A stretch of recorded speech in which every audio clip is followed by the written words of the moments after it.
Student. आज का जो टॉपिक है वो है एटॉमिक स्पेक्ट्रा।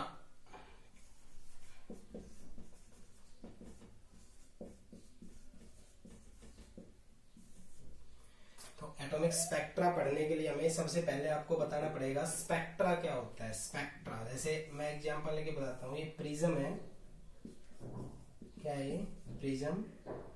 इसके ऊपर जब व्हाइट लाइट स्ट्राइक होती है, व्हाइट लाइट बोले तो सन से जो लाइट आती है वो व्हाइट लाइट होती है और इलेक्ट्रोमैग्नेटिक होती है। जब वो इस पे स्ट्राइक होती है तो 7 कलर में डिवीजन हो जाता है। कितने कलर में? VIBGYOR, विब्योर। ये सबको पता है कि जब व्हाइट लाइट प्रिज्म पे टकराती है तो वो 7 कलर में डिकम्पोज हो जाती है, मीन्स 7 कलर के अंदर वो टूट जाती है। इसका मतलब ये हुआ कि जो आपके पास व्हाइट लाइट है वो 7 कलर के कॉम्बिनेशन है। कितने कलर का कॉम्बिनेशन है? 7 कलर का। Violet, indigo, blue, green, yellow, orange and red. और इन सबको अगर आप मिक्स कर देते हो तो आपकी व्हाइट लाइट बनती है। तो प्रिज्म पे स्ट्राइक होने के बाद इस तरह से ये टूटना, ये कहलाता है स्पेक्ट्रा। क्या कहलाता है? स्पेक्ट्रा। तो इसको क्या बोलेंगे हम? इसको बोलेंगे the splitting of light, splitting of light, light का स्प्लिट होना into series of colour, into series of colour bands.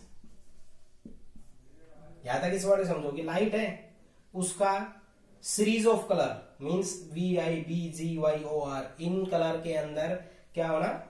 टूटना, स्प्लिटिंग होना, क्या कहलाता है? वो स्पेक्ट्रा कहलाता है। क्या कहलाता है वो? स्पेक्ट्रा या स्पेक्ट्रम। स्पेक्ट्रा या क्या कहलाता है? स्पेक्ट्रम। तो जो व्हाइट लाइट है वो प्रिज्म पे जब टकराती है ना तो वो 7 कलर में जो टूटती है उसको हम बोलते हैं स्पेक्ट्रम। क्या बोलते हैं? स्पेक्ट्रम। बट ये होता कैसे है? जो 7 कलर आपके होते हैं, जैसे आपने इंद्रधनुष देखा है, तो ऐसा नहीं है कि एक वॉयलेट कलर आया उसके बाद गैप आएगा, उसके बाद इंडिगो, फिर गैप, ऐसे नहीं है। एक कलर दूसरे के अंदर मर्ज होता है, मतलब थोड़ा सा मिक्स रहता है, उसके बाद तीसरा, फिर चौथा, फिर सात। ऐसा नहीं है कि एक कलर के बाद एक थोड़ा सा गैप होता है उसके बाद दूसरा कलर, नहीं। एक कलर दूसरे कलर के अंदर मर्ज होता है, मर्ज हुआ रहता है। इस तरह से अगर जब कोई होता है तो उसको हम कह सकते हैं there is no any gap, there is no any gap in colour. Colour के अंदर कोई भी गैप नहीं है, उसको हम क्या बोलेंगे? Continuous spectra. क्या बोलेंगे? Continuous spectra. तो सिंपल सा क्या हुआ कि जब व्हाइट लाइट है वो प्रिज्म पे टकराती है तो वो 7 कलर में टूटती है, उसको तो कहते हैं स्पेक्ट्रम। अब वो एक कलर से दूसरे कलर से तीसरे कलर के बीच में कोई भी गैप नहीं होता, मीन्स एक के बाद दूसरा कंटिन्यूअस होता है, लगातार होता है, इसलिए हम उसका नाम क्या डाल देते हैं? Continuous spectra. तो यहां से हमारा स्टार्ट होता है स्पेक्ट्रा। अब हमारे पास जो आया था वो था एटॉमिक स्पेक्ट्रा, और जो एटॉमिक स्पेक्ट्रा है आपका उसको डिवाइड करेंगे। अब ये कितने पार्ट के अंदर डिवीजन है इसका, ठीक है।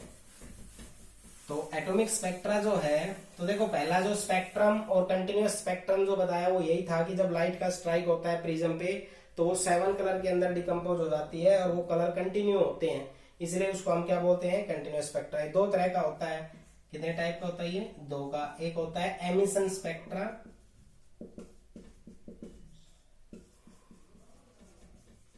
Emission spectra. दूसरा एब्जॉर्प्शन स्पेक्ट्रा। तो एटॉमिक स्पेक्ट्रा को हमने कितने पार्ट में डिवाइड किया? एमिशन स्पेक्ट्रा और एब्जॉर्प्शन स्पेक्ट्रा। अब एमिशन स्पेक्ट्रा जो है इसको हम डिफाइन करेंगे, उसके बाद हम एब्जॉर्प्शन स्पेक्ट्रा को डिफाइन करेंगे, ठीक है। तो एमिशन स्पेक्ट्रा क्या होता है? ये ऐसे होता है,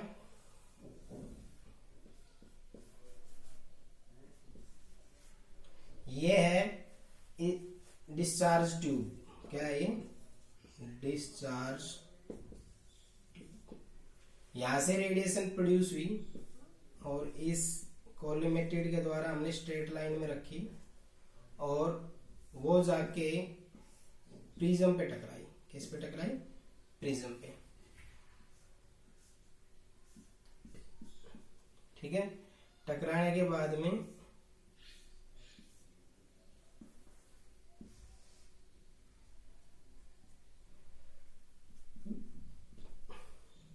एनालाइज किया स्पेक्ट्रोस्कोप पे। जिस पे ये कलर वगैरह आते हैं उसको बोलते हैं स्पेक्ट्रोस्कोप। अरे जैसे कोई ये टकराई तो एक पीछे एक डिवाइस होती है जिसके ऊपर इनके बारे में हमें पता चलता है, तो उसको बोलते हैं लाइन स्पेक्ट्रा। क्या बोलेंगे?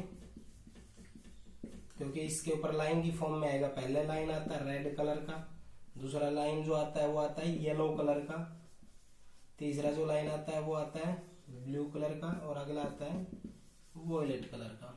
ठीक है, तो क्या बोलोगे? व्हेन रेडिएशन, देखो अब इसी को ही एक्सप्लेन करना है। ये क्या है? Discharge tube.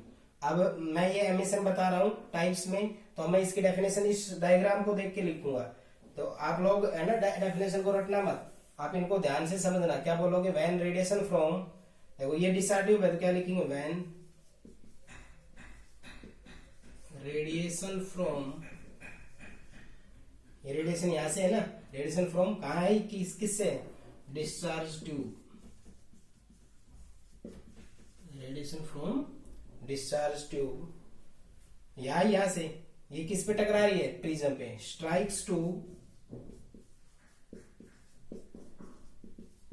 प्रिज्म, स्ट्राइक हो गई प्रिज्म पे, एंड एनालाइज्ड, एनालाइज का मतलब देखना क्या हुआ। Analyse with the help of, analyse with the help of, ये क्या था? स्पेक्ट्रोस्कोप।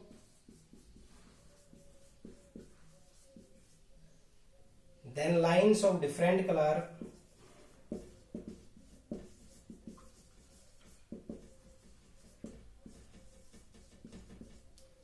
ये क्या है? अलग अलग कलर की line, lines of different colour are obtain.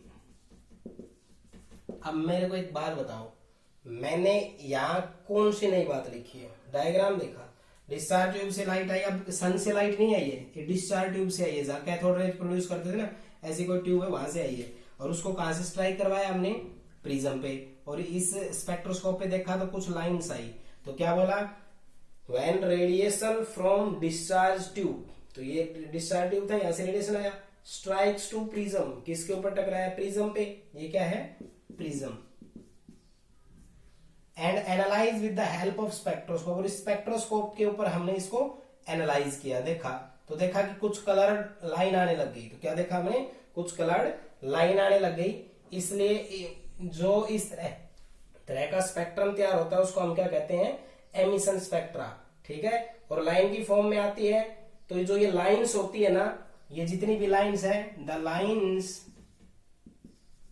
Have definite frequency, the lines have different frequency. तो यानी ये जो अलग अलग कलर है ना, ये अलग अलग फ्रीक्वेंसी को रिप्रेजेंट करते हैं। ठीक है, तो कहने का मतलब समझ में आया? जब कोई लाइट सन से आती है और प्रिज्म पे टकरा के 7 कलर में जाती है, उसको तो बोलते हैं हम एटॉमिक स्पेक्ट्रम, या उसको बोल सकते हैं कंटिन्यूअस स्पेक्ट्रम। या जब डिस्चार्ज ट्यूब से आती है, प्रिज्म पे टकराती है, तो कुछ कलर्ड लाइन स्पेक्ट्रोस्कोप पे आती है, उसको हम बोलते हैं एमिशन स्पेक्ट्रम। क्या बोलते हैं? पहला टाइप बताया था मैंने, एमिशन स्पेक्ट्रम। क्लियर? एमिट हो रही है इसलिए इसका नाम पड़ा है एमिशन स्पेक्ट्रम। तो दोनों मेरे हिसाब से समझ में आ जाने चाहिए, ताकि जब व्हाइट लाइट है वो अगर स्प्लिट होती है 7 कलर में, तो वो एक कलर के बाद दूसरा कंटिन्यू होता है, इसलिए उसको कंटिन्यूअस स्पेक्ट्रम कहते हैं। एमिशन स्पेक्ट्रम में क्या होती है? जब डिस्चार्ज ट्यूब से लाइट प्रिज्म पे टकराती है और स्पेक्ट्रोस्कोप पे हम चेक करते हैं, तो वो डेफिनेट फ्रीक्वेंसी की कलर्ड लाइंस आती है, उसको हम क्या बोल देते हैं? Emission spectra. ठीक है, तो ये 2 स्पेक्ट्रम हो गए हैं। अगला है एब्जॉर्प्शन, जो दूसरा टाइप था वो क्या था? एब्जॉर्प्शन। तो इसका भी डायग्राम से ही डेफिनेशन बनाना, कभी भी डेफिनेशन को आपको रटना नहीं है, डायग्राम जो होता है उससे अगर आप बनाओगे तो आपको बहुत ज्यादा बेनिफिट रहेगा। तो सबसे पहले इसमें हम लेके चलते हैं सनलाइट। क्या लेके चलते हैं, सनलाइट। सनलाइट आई, इसको ये इसलिए लगाते हैं कि यहाँ से ये स्ट्रेट लाइन चले, ये नहीं होगी तो वो सब डायरेक्शन जाती है, हमें एक सीधे डायरेक्शन की चाहिए। यहां से आई और प्रिज्म पे स्ट्राइक करवाने से पहले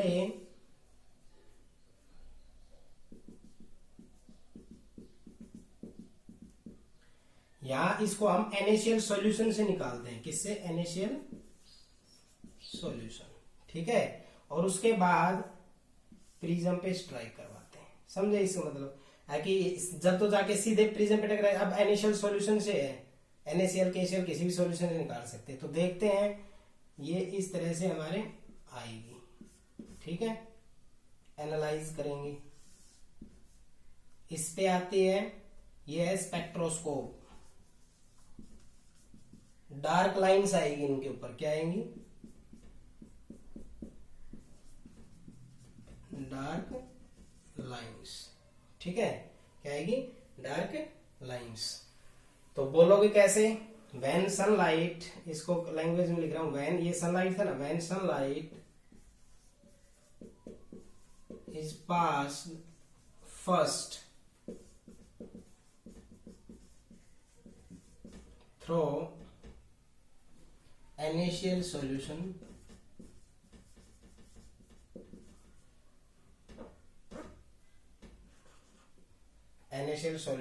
and then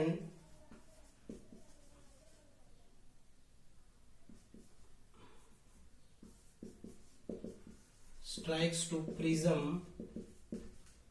and strikes to prism, then the transmitted light, यानी कि पहले सनलाइट आई NaCl सॉल्यूशन से निकली और प्रिज्म पे स्ट्राइक होके ट्रांसमिट हुई, मींस आगे गई। Analyse on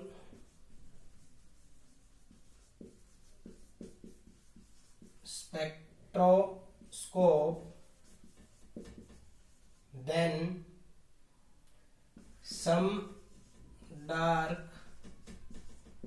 lines are obtained as like, जैसे येलो कलर होगा NaCl के केस में, वो एब्जॉर्ब हो जाएगा। मतलब हमारे पास 7 कलर जो आते थे ना, उसमें से येलो कलर एब्जॉर्ब हो जाता है एक प्रकार से। जो कौन एब्जॉर्ब कर लेता है, NaCl। वॉयलेट कलर अगर KCl होता है तो वॉयलेट कलर गायब हो जाता है। तो इसका मतलब क्या हुआ, जब सनलाइट है वो NaCl सॉल्यूशन, मींस कोई भी साल्ट सॉल्यूशन हो सकता है, मैं एग्जांपल NaCl सॉल्यूशन ले रहा हूं, और वो यहां से स्ट्राइक होता है प्रिज्म पे और ट्रांसमिट होकर जब हम स्पेक्ट्रोस्कोप पे देखते हैं तो इनके ऊपर डार्क लाइंस आनी स्टार्ट हो जाती है। और वो डार्क लाइंस क्या होती है, वो एब्जॉर्प्शन होने के बाद होती है कि जो ये सॉल्यूशन होता है NaCl, वो इसमें 7 कलर होते हैं। 7 कलर में से येलो कलर जो होता है वो आपका 2 अलग अलग डार्क लाइंस में आ जाएगा, 5890 और 5896 एंगस्ट्रॉम का। तो कहने का मतलब क्या हुआ, जब सनलाइट इसमें सॉल्यूशन में से जाके प्रिज्म पे टकरा के स्पेक्ट्रोस्कोप पे हम देखते हैं तो उनमें से येलो कलर एब्जॉर्ब कर लिया जाता है सॉल्यूशन के द्वारा, इसलिए इसका नाम क्या बन जाता है, एब्जॉर्प्शन स्पेक्ट्रा। इसलिए इसका नाम क्या पड़ जाता है, एब्जॉर्प्शन स्पेक्ट्रा। तो क्या हुआ, जब सनलाइट है वो NaCl सॉल्यूशन से गुजारने के बाद हम प्रिज्म से निकालते हैं तो स्पेक्ट्रोस्कोप पे देखते हैं तो जो ये सॉल्यूशन है ये सनलाइट में से येलो कलर को एब्जॉर्ब कर लेता है, इसीलिए इसका नाम क्या पड़ा आपका, एब्जॉर्प्शन स्पेक्ट्रा। तो इस तरह से आपके पास 3 स्पेक्ट्रा, एमिशन, एब्जॉर्प्शन और एक आपका कंटिन्यूअस। इसके बाद जो आपका है वो है एमिशन स्पेक्ट्रा और एब्जॉर्प्शन स्पेक्ट्रा के बीच का difference between emission spectra and absorption spectra. Emission और एब्जॉर्प्शन के बीच में डिफरेंस बता रहा है, एमिशन और एब्जॉर्प्शन।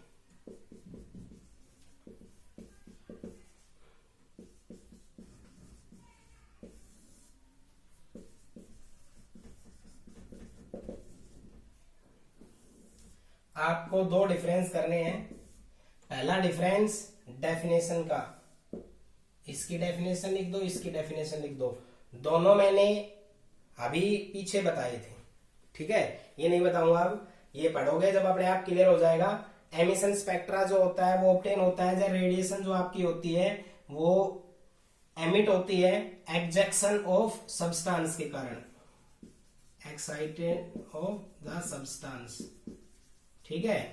और जो एब्जॉर्प्शन स्पेक्ट्रा होता है जब हम लाइट को NaCl सॉल्यूशन यानी किसी साल्ट सॉल्यूशन से गुजार कर फिर प्रिज्म पे स्ट्राइक करवाते हैं तो उसमें से कोई कलर एब्जॉर्ब कर लिया जाता है, वो डार्क लाइंस में आ जाएगा। NaCl करता है, अब कहोगे सर कौन सा कलर कौन करेगा, देखो हर साल्ट के लिए अपना अपना एक कलर होता है कंप्लीमेंट्री। NaCl अगर होगा तो आपका येलो कलर एब्जॉर्ब हो जाएगा, KCl अगर होगा तो आपका वॉयलेट कलर एब्जॉर्ब हो जाएगा। तो वो जो कलर एब्जॉर्प्शन होता है ना वो साल्ट के ऊपर डिपेंड करता है कि वहां पे साल्ट कौन सा रखता है, ठीक है। अगर आप NaCl रखते हो तो उसमें जो VIBGYOR में से येलो कलर गायब हो जाता है, इसलिए वो येलो कलर एब्जॉर्ब किसने कर लिया, वो NaCl सॉल्यूशन ने कर लिया, उसी को क्या कहते हैं एब्जॉर्प्शन स्पेक्ट्रा। तो इसमें तो एक्साइटेड ऑफ सब्सटेंस के कारण होता है और इसमें एब्जॉर्प्शन के कारण होता है। दोनों की डेफिनेशन लिख देना जो मैंने आपको बताई थी। दूसरा जो एमिशन स्पेक्ट्रा आपका होता है ये ब्राइट कलर्ड लाइंस में आएगा, ठीक है। एक लाइंस उसके बाद स्पेस, दूसरा लाइन, तीसरा लाइन, ये मैंने स्पेक्ट्रोस्कोप पे दिखाया था। और जो एब्जॉर्प्शन स्पेक्ट्रा आता है कंटिन्यूअस ही होता है बट उसमें ये कलर जो होता है वो आपका क्या हो जाता है एब्जॉर्ब हो जाता है। तो क्या बोलोगे, absorption spectra consist of dark lines in otherwise continuous spectra. Continuous spectra जो आपका होता है जैसे एक कलर के बाद 2 3 4 5 6 7, तो इसमें से VIBGYOR, तो येलो कलर जो है ना ये डार्क लाइंस में रहेगा, यहाँ पर ये कैसी लाइन रहेगी डार्क, बाकी तो सब कलर्ड रहेगी। तो इसमें क्या होता है, इसमें जो आपकी ब्राइट होती है emission spectra consist of bright coloured lines separated by dark space, यानी कि एक लाइन साई कलर, उसके बाद स्पेस, उसके बाद दूसरी, फिर तीसरी, फिर चौथी, ठीक है। और इसमें क्या होता है जो कलर होता है वो कंप्लीमेंट्री एब्जॉर्ब कर लिया जाता है, ठीक है। तो ये आपको डिफरेंस, देखो एक डेफिनेशन लिख देना, ज्यादा करो तो डायग्राम बना देना, और एक ब्राइट लाइंस के होते हैं और इसके अंदर एब्जॉर्ब होता है। ये आप आराम से खुद ही कर सकते हो, इसमें कुछ भी नहीं है। अगर आपको एमिशन और एब्जॉर्प्शन स्पेक्ट्रा आएगा तो डेफिनेशन लिख देनी है, उनकी डिफरेंस हो जाएगा, ठीक है। अब जो आपका आगे है इनको हम एक ब्रांच में कंसीडर करते हैं, स्पेक्ट्रोस्कोपी। ये क्या होता है, ये पूरे आगे जब हायर स्टडी में जाओगे पूरी यूनिट्स पढ़ने को मिलेगी। यहां पर एक डेफिनेशन है, स्टडी ऑफ एमिशन और absorption spectra, study of emission and absorption spectra. जो आप एमिशन और एब्जॉर्प्शन स्पेक्ट्रा पढ़ते हो ना, वो जिस ब्रांच के अंदर हम लेके चलेंगे उसको हम क्या बोलेंगे, spectroscopy. The branch of chemistry deals with the study about emission और एब्जॉर्प्शन स्पेक्ट्रा। मैंने एमिशन एब्जॉर्प्शन अभी पीछे बताए थे, वो जिस ब्रांच में स्टडी करते हैं उसको हम क्या बोलते हैं, स्पेक्ट्रोस्कोपी। इसके बाद आता है हाइड्रोजन एटम के लिए, ठीक है, ये इंपॉर्टेंट है। हाइड्रोजन एटम के लिए क्या होता है, कैसे करेंगे, ऐसे बोलेंगे emission spectra of hydrogen gas.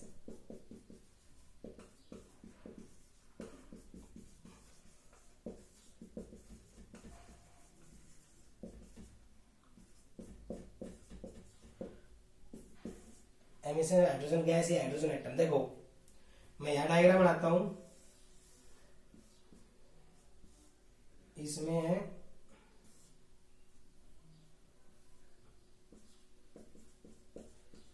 Hydrogen gas, ठीक है।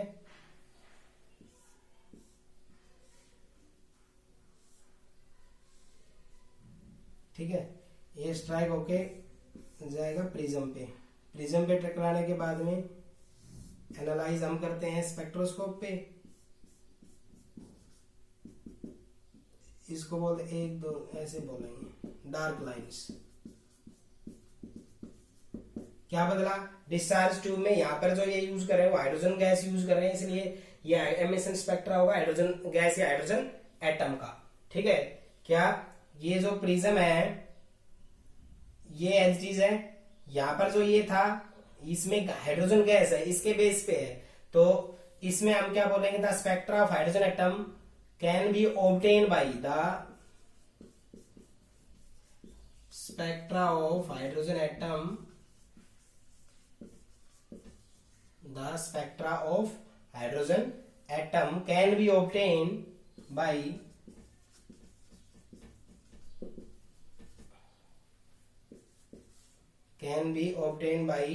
passing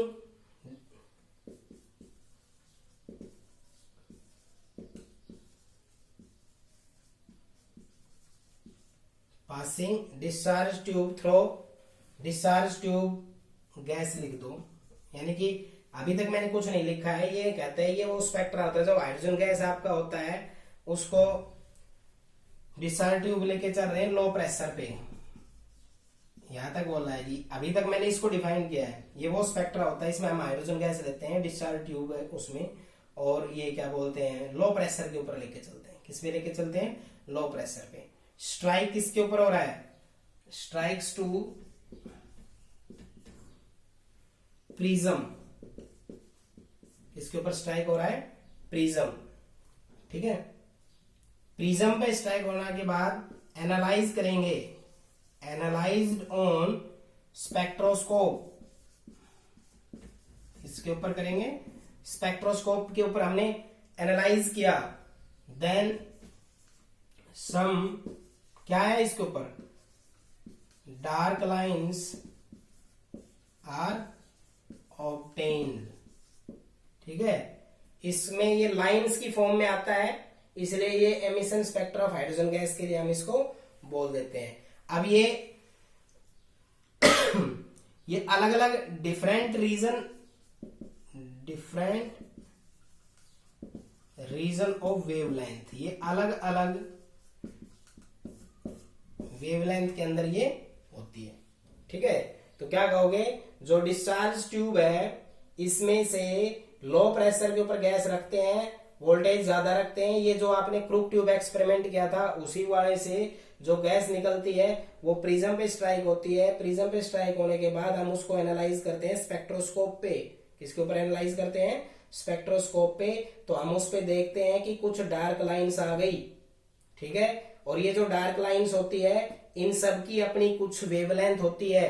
ठीक है, हर एक ये 2 3 4 5 6 जो भी है, हर की अपनी अपनी क्या होती है, वेवलेंथ होती है। इसी को हम क्या बोलते हैं, emission spectra of hydrogen gas. यानी कि ये जो स्पेक्ट्रम बना एक लाइन के बाद दूसरे लाइन का, ये किसके द्वारा बना है, ये हाइड्रोजन गैस के द्वारा बना है, इसलिए हाइड्रोजन एटम्स के द्वारा बना है। इसलिए हाइड्रोजन एटम्स जो डार्क लाइंस में कन्वर्ट हो रहा है, जब उसको हम प्रिज्म पे स्ट्राइक करवाते हैं तो उसको हम क्या बोलते हैं, emission spectra of hydrogen gas. यहाँ पर देखो बस सिंपल सा है, यहाँ पर हाइड्रोजन गैस यूज कर रहे हैं लो प्रेशर पे, हाई वोल्टेज पे, और उसको प्रिज्म पे स्ट्राइक करवा रहे हैं और एनालाइज कर रहे हैं स्पेक्ट्रोस्कोप पे। स्पेक्ट्रोस्कोप पे हम क्या देखते हैं, डिफरेंट कलर के डार्क लाइन्स आने स्टार्ट हो जाते हैं, उसी को हम क्या बोलते हैं, emission spectra of hydrogen gas. अब इन डार्क लाइन्स के बारे में सबसे पहले बाल्मर ने एक पॉइंट्स दिया था। ये अब जो आगे टॉपिक होने वाला है वो टॉपिक सारे बच्चे अच्छे ध्यान से क्लियर करें। उसने ये बताया lambda is equal to nu bar, सबको बताया लैम्बडा क्या होता है, वेवलेंथ, और ये क्या होता है, वेव नंबर। ये वेवलेंथ होता है, वेव नंबर। तो इनके बीच में एक रिलेशनशिप बताई। उसने कहा कि होता है 109677, ये constant 1/n1 square minus 1/n2 square. ठीक है, इसको 1/लैम्बडा न्यू बार, इसको ऐसे भी लिख सकते हैं, ये RH भी बोल सकते हो आप इसको, 1/n1 square minus 1/n2 square. RH होता है आपका रडबर्ग कांस्टेंट, और इस RH की वैल्यू होती है 109677 सेंटीमीटर इनवर्स, जो मैंने यहाँ यूज कर दी थी डायरेक्ट। अब कहोगे सर ये क्या है, तो फिर N1 N2, ये N1 और N2 जो है ये हमारे अलग अलग स्पेक्ट्रल लाइंस हैं, और उनको हम कैसे रिप्रेजेंट करेंगे वो हम अभी आपको एक टेबल में बताएंगे। Here N1 and N2 are the spectral lines. These spectral lines can be explained by this formula. This is 1 by lambda, इसको याद रख ले। न्यू बार आर एच, आर एच की वैल्यू याद करें, कॉन्स्टेंट वैल्यू और आ गई है 109677, 109677। ये आपका रेडबर्ग कांस्टेंट होता है। रेडबर्ग कांस्टेंट जो आपका होता है उसको आप याद रख लें। और N1 N2 के बारे में मैं आगे डिस्कस करूंगा। ये वेव नंबर पूछे या वेवलेंथ पूछे, उल्टा कर देंगे वेवलेंथ, तो ये आपका क्या आ जाएगा, वेव नंबर के लिए फॉर्मूला आ जाएगा। अब N1 N2 के बारे में हमें डिस्कस करना है, तो N1 N2 के बारे में डिस्कस हम आपको अभी करके बताते हैं, ठीक है। ये रेडबर्ग फॉर्मूले के नाम से जाना जाता है। मैं दोबारा से बताता हूं।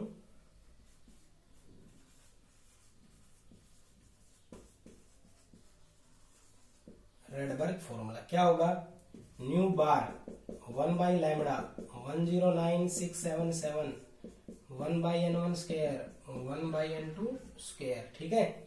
तो इसमें क्या हो गया, ये अप्लाई हम करते हैं। एक्चुअल में पीछे आता है जेड स्क्वायर, तो आपको क्या होता है, जेड क्या होता है, एटॉमिक नंबर,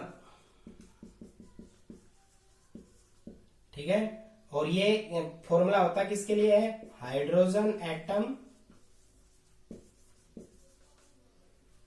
के लिए या हाइड्रोजन लाइक मॉलिक्यूल्स के लिए।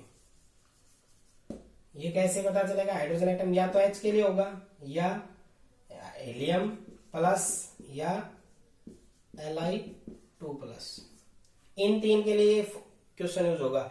अगर ये यूज होता है तो यहाँ Z1 रखेंगे, ये यूज होता है तो इसके लिए Z कितना होता है 1, इसके लिए कितना होता है 2 और इसके लिए कितना होता है 3, ठीक है।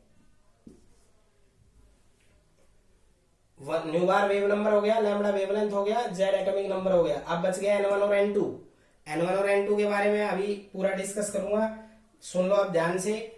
N1 अगर आपके पास, ये एक टेबल सी तैयार कर लो, ठीक है, ऐसे लिख देते हैं, चलो।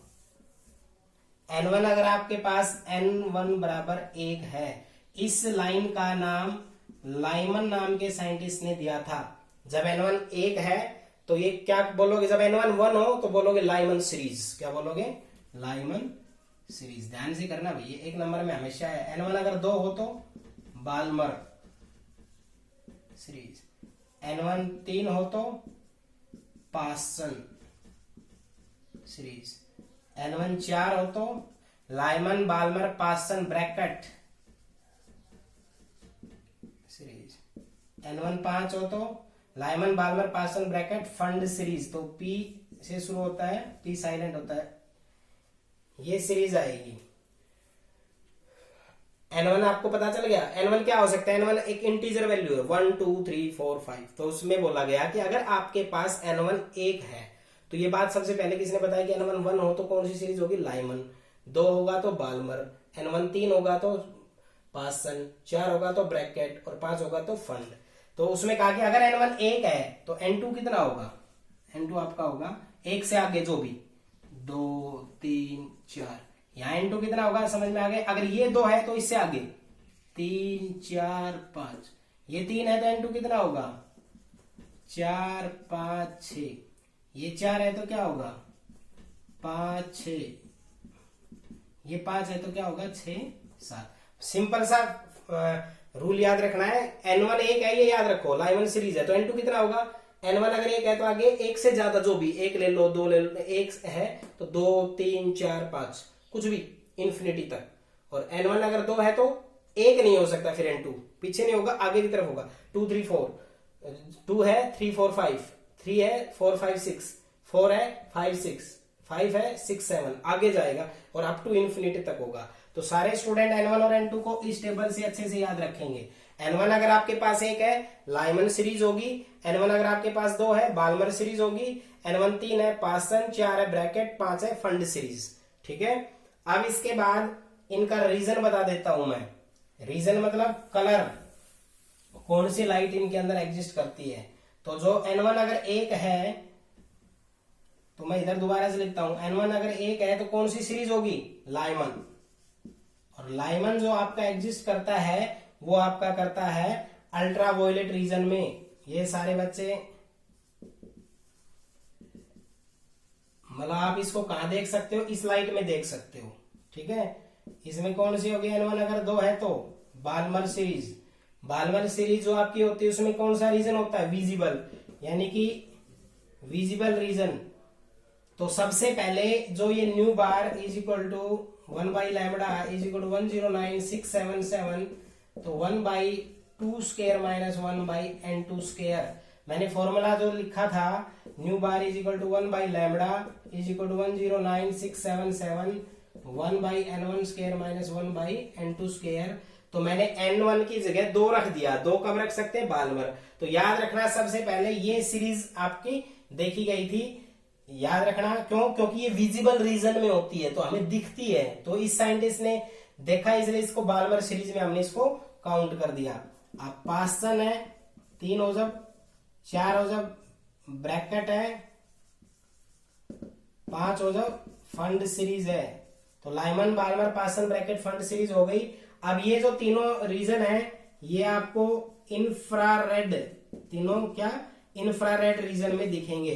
तो सारे बच्चे ध्यान से सुन ले, ये है बहुत ही इंपॉर्टेंट पॉइंट्स। अगर N1 आपका 1 है तो N2 क्या होगा, सीरीज कौन सी होगी, लाइमन। 2 है तो बाल्मर, 3 है तो पास्टन, 4 है तो ब्रैकेट, 5 है तो फंड सीरीज। ये 5 तो सीरीज हो गई। अगर N1 1 है तो N2 1 से आगे 2 3 4, N1 2 है तो आगे 3 4 5, 3 है तो 4 5 6, 5 है तो 4 है तो 5 6, 5 है तो 6 7। मतलब सीधा सा मतलब ये है कि जितना N1 है N2 उनसे आगे होगा, 1 2 3 4 जो भी। 1 है तो 1 से आगे, 2 है तो 2 से आगे। अब लाइमन सीरीज का रीजन क्या होता है देखने का, अल्ट्रावायलेट में, बाल्मर का विजिबल में, और बाकी ये पास्टन ब्रैकेट और फंड सीरीज आपकी होती है, इसका मतलब होता है इंफ्रारेड। और अब मैं एक स्टार ला के पॉइंट बता देता हूं जो न्यूमेरिकल में काम आएगा। लिमिटिंग लाइंस के लिए क्या होता है, लिमिटिंग लाइंस के लिए N2 आपका इन्फिनिटी होता है। लिमिटिंग लाइन के लिए N2 कितना होता है, इन्फिनिटी। जैसे आपका N1 1 है तो 2 3 4 5 6 7 8 आगे इन्फिनिटी तक जाते हैं। तो इन्फिनिटी अगर यूज करें तो उसको लिमिटिंग लाइंस कहते हैं। उससे आगे लिमिट हो गई, उससे आगे आप आगे नहीं देख सकते, इसलिए इसका नाम पड़ा लिमिटिंग लाइंस। तो मेरे हिसाब से ये बात आपको समझ में आई होगी। इस फॉर्मूले को याद रख लो, 109677 1 by N1 square minus 1 by N2 square. अब ये N1 N2 क्या होते हैं, N1 1 तो N2 2 3 4, 2 3 4 5, ठीक है। तो इसको आप फॉर्मूले को अच्छे से याद करें। अब मैं इनके ऊपर 1 2 न्यूमेरिकल्स हैं वो आपको करवा देता हूं। देखो भाई, पहले तो यही लेके चलते हैं, लाइमन सीरीज के लिए निकाल के दिखाता हूं। किसके लिए, लाइमन के लिए। तो न्यू बार क्या होता है, 1 by lambda is equal to 109677 1 by N1 square minus 1 by N2 square. आपको लाइमन के लिए निकालना है। तो लाइमन के लिए निकालना है तो N1 कितना होगा 1, N2 कितना होगा, 1 से आगे कोई भी ले लो, 2 3 4, ठीक है। या रखो 109677 N1 1 बाई 1 का स्क्वायर माइनस 1 बाई, 1 से आगे ले लो 2 है। अब कोई कहेगा सर 2 ही ले, 3 भी ले लो, 4 कुछ भी ले लो, सोल्व आउट करो इसको। 109677 1 बाई 1 माइनस 1 बाई 4, तो क्या हो जाएगा 109677 4 एलसीएम। तो इसमें क्या आ जाएगा 4 माइनस 3, तो 3 बाई 4। ये आपके पास आ गया है वेव नंबर। क्लियर। अब आप कहोगे सर बाल्मर के लिए निकालूंगा, तो बाल्मर के लिए कैसे निकालेंगे, सभी सीरीज के लिए निकालोगे आप। बाल्मर के लिए N1 कितना यूज करोगे, N1 कितना होता है 2, और N2 कितना होगा 2 से आगे कोई भी ले लो। तो यहाँ पर क्या हो जाएगा, उसके लिए निकालोगे, यहाँ 2 हो जाएगा और यहाँ कितना हो जाएगा 2 से आगे अगला ही ले लिया करो, कैलकुलेशन में आसानी रहेगी। इसको सोल्व आउट करोगे तो क्या हो जाएगा, ये हो जाएगा 109677 1 बाई 4 माइनस 1 बाई 9, तो 109677 एलसीएम आया 36 9 4, तो क्या हो गया 109677 5/36। ये सोल्व कर दो। पास्टन आएगा तो N1 3 हो जाएगा, तो N2 4, फिर सोल्व कर दो। ब्रैकेट आएगा तो ये 4 हो जाएगा, N2 5, फिर सोल्व कर दो। फंड हो जाएगा ये 5, तो आगे 6, फिर सोल्व कर दो। तो Lyman Balmer Paschen Brackett Pfund, in 5 series के लिए आप वेव नंबर खुद कैलकुलेट करोगे। मैं जो नोट्स दे रहा हूं उनमें ये नहीं कर रहा हूं, ये आप खुद करोगे, और नहीं तो मैं इसका करके भी दे भी दूंगा आपको। इसमें जो पहला जो न्यूमेरिकल मैंने इसमें डाला है वो आपका n1 2 और n1 n2 4 इसके लिए डाला है। इसको मैं सोल्व करवा देता हूँ। न्यूमेरिकल आप देखोगे नोट से मिल जाएगा, लेकिन मैं इसको करवा देता हूँ। फर्स्ट जो न्यूमेरिकल है आपका उसमें क्या है, आपको वेवलेंथ निकालना है। तो और n1 2 के लिए और n2 4। तो क्या करेंगे, nu bar is equal to 1 by lambda 109677 1 by n1 का स्क्वायर माइनस 1 बाई n2 का स्क्वायर। तो 109677। तो n1 कितना 2 रखेंगे, 2 का स्क्वायर, ये कितना 4 का स्क्वायर, कितना हो जाएगा 109677 1 बाई 4 1 बाई 16 109677। एलसीएम आया है 16, 4 माइनस 1 3 बाई 16 3 बाई 16। ये आ गया है 1 बाई लैम्बडा।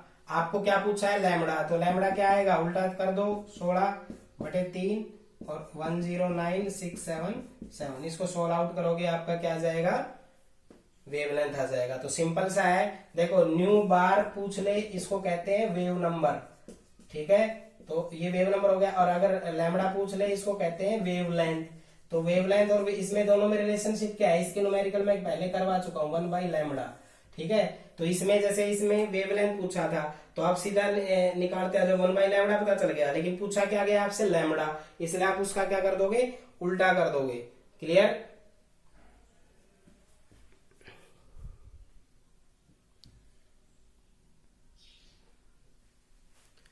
ये न्यूमेरिकल मैंने लिख दिया है जो आपका दे रखा है। ये कह रहा है कि जो भी ट्रांसमिटेड लाइट है ना उसकी फ्रीक्वेंसी हम इससे रिप्रेजेंट कर रहे हैं और वेवलेंथ इतने नैनोमीटर दे दी, n ये निकाल के आपको दिखाना है। तो सीधा करना शुरू करो, 3.29 10 की पावर 15, ठीक है, इज इक्वल टू क्या होगा 1 बाई 3 का स्क्वायर 1 बाई n स्क्वायर। ये तो गिवन है, ये गिवन है। इसके बाद लैम्बडा कितना दे रखा है, लैम्बडा है 1285 नैनोमीटर। आपको लैम्बडा पता है, फ्रीक्वेंसी निकाल लो, nu is equal to c by lambda. तो c कितना होता है 3 × 10⁸ और 1285 नैनोमीटर, नैनो का होता है -9। इसको सोल्व आउट करके फ्रीक्वेंसी आ जाएगी। ये फ्रीक्वेंसी आ रही है 2.33 10 की पावर 14 सेकेंड इनवर्स। ये आपको मैंने सीधे कैलकुलेट कर दिया, आप डिवाइड करके देख लेना, ठीक है। तो आपको फ्रीक्वेंसी पता चल गई। तो सिंपल सा है, फॉर्मूला दे रखा है इसने, और ये नहीं दे रखा, ये नहीं दे रखा, बट वेवलेंथ दे रखा है। तो आपको पता है ना न्यू इज इक्वल टू क्या होता है c बाई लैम्बडा। अगर आपको फ्रीक्वेंसी ना दे, लैम्बडा दे दे, तो यहाँ पुट करके फ्रीक्वेंसी निकाल लोगे। अब इसको ये वैल्यू पता चल गई, यहाँ रख दो 2.33 10 की पावर 14 3.29 10 की power 15 1 by 9 1 by n square. अब आगे क्या करते हैं, इसको इसके नीचे ले आते हैं। तो अगले स्टेप में ये हो जाएगा 2.33 10 की पावर 14 3.29 10 की power 15 is equal to 1 by 9 1 by n square. इसको डिवाइड कर लो। डिवाइड करने के बाद कुछ भी वैल्यू आएगी n निकाल देना है। आगे क्या निकाल देना है आपने, n। भाई इसको डिवाइड करना है, इस 1 बाई 9 को इधर ले आना है और n आपका आ जाएगा। तो सिंपल सा है कि ये फॉर्मूला उसने दिया है न्यूमेरिकल में, ये वैल्यू गिवन है, n निकालना है। न्यूमेरिकल पढ़ोगे तो पता चल जाएगा। तो न्यू वैल्यू दे रखी नहीं दे रखी, बट वेवलेंथ दे रखा है उसने। वेवलेंथ दे रखा है तो nu is equal to c by lambda में पुट करके फ्रीक्वेंसी निकाल लो। जो फ्रीक्वेंसी आ जाती है उसको यहाँ पुट अप कर दो, डिवाइड करोगे n आ जाएगा अपने आप। आई बात समझ में। और थर्ड न्यूमेरिकल मैंने प्रैक्टिस के लिए देके उसके हिंट दे रखी है, वो आप कर लोगे। आपको लाइमन बाल्मर पास्कल ब्रैकेट और फंड सीरीज के लिए भी वेव नंबर निकालना है, ठीक है। उसका भी नोट्स मैं आपको प्रोवाइड कर दूंगा। तो आज आपको ये टॉपिक जो है इसको अच्छे से तैयार करना है। थ्योरेटिकली बिल्कुल सिंपल से क्वेश्चन है, न्यूमेरिकल में थोड़े से टिपिकल है, आप उनको अच्छे से करोगे, ठीक है। सीरीज और रीजन जरूर याद करोगे, ठीक है। नेक्स्ट जो आपका टॉपिक होगा वो बोर मॉडल के ऊपर होगा।